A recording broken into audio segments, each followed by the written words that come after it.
28 फरवरी 2026 आधी रात में अरेबियन सी और ईस्टर्न मेडिटेरेनियन सी के लहरों के बीच दो विशाल तैरते शहर यूएसएस अब्राहम लिंकन और नया सबसे ताकतवर USS Gerald R Ford aircraft carrier खामोशी से अपनी पोजीशन ले चुके थे। वॉशिंगटन के वॉर रूम में जनरल ने माइक्रोफोन पर कहा।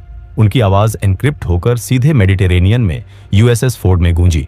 कमांडर, यही वो पल है। ऑपरेशन एपिक फ्यूरी शुरू हो चुका है। क्या इजरायली साइड पर कोई हिचकिचाहट है? कमांडर ने रडार पर नजर रखते हुए जवाब दिया। नेगेटिव सर, इजरायली जेट्स हवा में हैं। Operation roar the lion green है। ये कोई आम सैन्य हमला नहीं था। ये एक प्रीएम्प्टिव स्ट्राइक थी, एक ऐसी सर्जिकल और विनाशकारी तबाही जिसका अंतिम निशाना कोई सैन्य बेस नहीं बल्कि ईरान का नर्व सेंटर था। तेहरान की यूनिवर्सिटी स्ट्रीट, जमूरी डिस्ट्रिक्ट और पास्चर स्ट्रीट के बेहद सुरक्षित बंकर। इन बंकरों के अंदर मौजूद थे ईरान के supreme leader Ayatollah Ali Khamenei. Iran कोई खुला मैदान नहीं है जहां आप आसानी से घुसकर निकल जाए।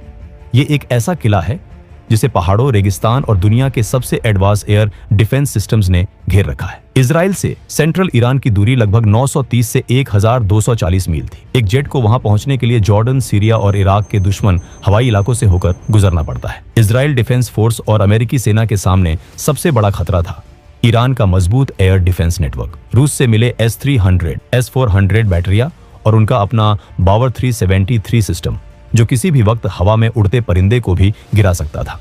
तेल अवीव के अंडरग्राउंड कमांड सेंटर में एक इजरायली एयरफोर्स कमांडर ने कहा, अगर हम सीधे घुसते हैं तो हम आसान निशाना बन जाएंगे। उनके रडार हमारे F-35 को शायद देर से देखें, लेकिन हमारे रिफ्यूलिंग टैंकरों को वो आसमान में आग के गोले में बदल देंगे। वहां मौजूद अमेरिकी अधिकारी मुस्कुराया। हम सीधे नहीं घुसेंगे मेरे दोस्त, हम पहले उन्हें अंधा करेंगे।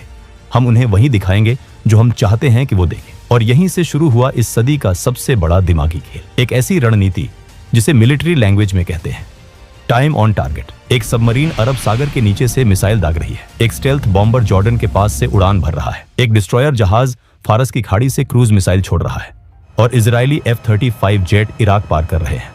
हर हथियार अलग गति से चल रहा है, अलग दूरी तय कर रहा है, लेकिन सबकी कैलकुलेशन इतनी सटीक की गई थी कि अमेरिकी क्रूज मिसाइलें और इजरायली जेट्स के गाइडेड बम एक ही सेकंड में, एक ही पल में कर्ज, कौम, केरमानशाह और इस्फहान पर गिरे।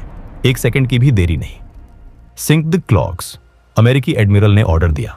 इसके बाद अर्ली बर्ग क्लास डिस्ट्रॉयर जैसे USS थॉमस हडनर के वर्टिकल लॉन्च सिस्टम खुल गए। आसमान में आग की लपटें उठी और दर्जनों टॉमहॉक लैंड अटैक मिसाइलें सब सोनिक गति से हवा में तैरने लगी।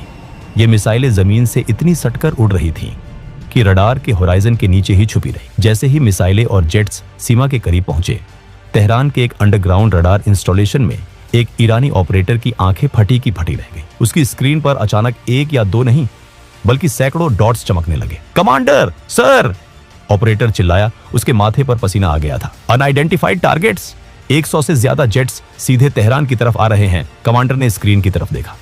उसकी सांसें अटक गई। ये हमला है, उन पर लॉक करो, सब कुछ फायर करो, पावर सिस्टम्स को अभी ऑनलाइन करो। लेकिन उन्हें यह नहीं पता था कि वो हवा में तीर चला रहे थे। अमेरिकी फोर्सेज ने स्पेस सैटेलाइट्स और इलेक्ट्रॉनिक वॉरफेयर प्लेन्स के जरिए झूठा डेटा डाल दिया था और जो सैकड़ों जेट्स उन्हें स्क्रीन पर दिख रहे थे वो असली फाइटर प्लेन थे ही नहीं। वो थे छोटे डिकॉय ड्रोन जो रडार पर एक बड़े F-15 या F-16 स्क्वाड्रन की तरह दिखाई देते हैं। जैसे ही ईरानी एयर डिफेंस ने अपने सिस्टम ऑन किए और उन डिकॉय पर मिसाइलें दागी, उन्होंने अपनी लोकेशन खुद जाहिर कर दी। शिकारी अब शिकार बन चुका था। आसमान से 5th जनरेशन के स्टेल्थ फाइटर्स, अमेरिकी और इजरायली F-35 और F-22 रैप्टर जो अब तक बिल्कुल अदृश्य थे, उन्होंने अपने एंटी रेडिएशन मिसाइलें दाग दी। अगले ही पल पूरा ईरानी एयर डिफेंस नेटवर्क बुरी तरह ध्वस्त हो चुका था। यह हमला 3 अलग अलग लहरों में तैयार किया गया था, ऐसी सटीकता जिसे दुनिया देखती रह जाए। सबसे पहले इलाम, खुजस्तान और तेहरान के आसपास के सतह से हवा में मार करने वाले मिसाइल ठिकानों और रडार इंस्टॉलेशन को राख में मिला दिया गया। टॉमहॉक मिसाइलों ने S-300 और S-400 बैटरियों को उड़ा दिया ताकि आने वाले पायलटों के लिए सुरक्षित रास्ता बन सके। अब एंट्री हुई बॉम्ब ट्रक्स की। यूएई और जॉर्डन के बेस से F-15E स्ट्राइक ईगल हवा को चीरते हुए अंदर घुसे। जैसे ही F-15 के AESA रडार ने पहाड़ियों के बीच छिपे मोबाइल मिसाइल काफिलों को पकड़ा, सटीक बम बारिश की तरह गिरने लगे। किरमानशाह के लॉन्च साइट्स सक्रिय होने से पहले ही धुएं में बदल चुके थे। फॉक्स 3 टारगेट डिस्ट्रॉयड, एक अमेरिकी पायलट ने अपने रेडियो पर कहा। उनके जेट हवा में ही टैंकर प्लेन्स के पास लौटते। हजारों पाउंड जेट फ्यूल लेते और फिर से हमला करने निकल पड़ते। अब वक्त था सबसे खतरनाक हथियार का। अमेरिकी एयरफोर्स के silver bullets B-2 spirit stealth bombers. इनका निशाना थे डीप अंडरग्राउंड न्यूक्लियर फैसिलिटीज और high value military industries. Isfahan, जो ईरान के न्यूक्लियर और ड्रोन प्रोग्राम का मुख्य केंद्र था, और कर्ज के इंडस्ट्रियल और एरोस्पेस हब के टुकड़े टुकड़े हो गए। B-2 बॉम्बर्स ने अपने भारी बम गिराकर उन अंडरग्राउंड बंकरों को भी हिला दिया, जिन्हें दुनिया के सबसे सुरक्षित इलाके माना जाता था। और इस सब के बीच अरब सागर से हर 30 सेकंड में एक नया जेट लॉन्च हो रहा था। E-2 हॉकाई हवा में घूमकर इन सैकड़ों जेट्स का ट्रैफिक संभाल रहे थे। आसमान राख से भरा था। तेहरान और इस्फहान की सड़कों पर सिर्फ सायरनों की आवाजें गूंज रही थी। USS फोर्ड पर खड़े कमांडर को एक संदेश मिला। पास्चर स्ट्रीट कंपाउंड पूरी तरह तबाह, target is neutralised. Command centre में खुशी की लहर दौड़ गई। उन्होंने वो कर दिखाया था जिसे नामुमकिन माना जाता था। लेकिन इसका सबसे बड़ा और ऑफिशियल कॉन्फर्मेशन एक मार्च की सुबह मिली। ईरानी सरकारी टीवी का नॉर्मल ब्रॉडकास्ट अचानक रुक गया। स्क्रीन पर कुरान की आयतें चलने लगीं और एक न्यूज एंकर, जिसके चेहरे पर गहरा दुख था, उसने वो खबर सुनाई जिसने पूरी दुनिया को हिला दिया। ईरान के सुप्रीम लीडर शहीद हो चुके हैं। खबर पक्की थी। 86 वर्षीय आयतुल्लाह अली खामेनेई, जिन्होंने लगभग 37 साल तक ईरान पर सख्त पकड़ के साथ शासन किया था, वो अपने ऑफिस कंपाउंड में मारे गए थे। खामेनेई की मौत की पुष्टि होते ही ईरान ने बदले की आग में अपने सबसे भयानक हथियार निकाल लिए। ईरान के पास हथियारों की कोई कमी नहीं थी।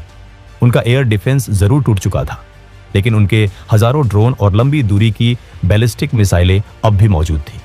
ऑपरेशन ट्रूथफुल प्रॉमिस 4 शुरू कर दिया गया। पूरा मिडिल ईस्ट एक खुला युद्ध क्षेत्र बन चुका था। ईरान की बैलिस्टिक मिसाइलों ने सिर्फ इजराइल को नहीं, बल्कि अमेरिका के रीजनल एलाइज को भी निशाना बनाया। UAE के अल धफ्रा एयरबेस पर मिसाइलें गिरी।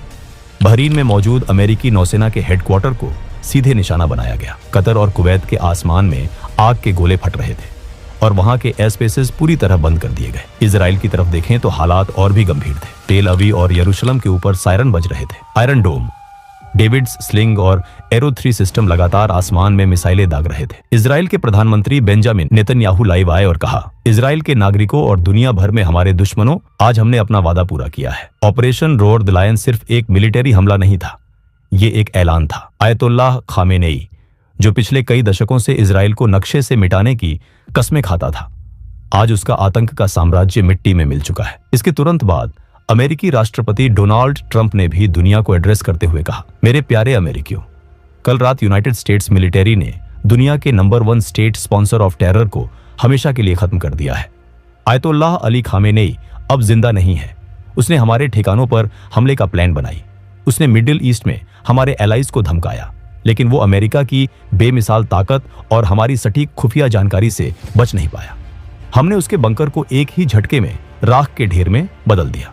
दोस्तों, 28 फरवरी 2026 की इस रात ने मिडिल ईस्ट की जियोपॉलिटिकल चेस बोर्ड को हमेशा के लिए बदल दिया। टाइम ऑन टारगेट की उस घातक मैथमेटिकल प्रिसीजन से लेकर डिकॉय ड्रोन के छल तक, अमेरिका और इजराइल ने अपनी मिलिट्री सुपीरियरिटी का ऐसा प्रदर्शन किया जिसे आने वाले दशकों तक सैन्य अकादमियों में पढ़ाया जाए।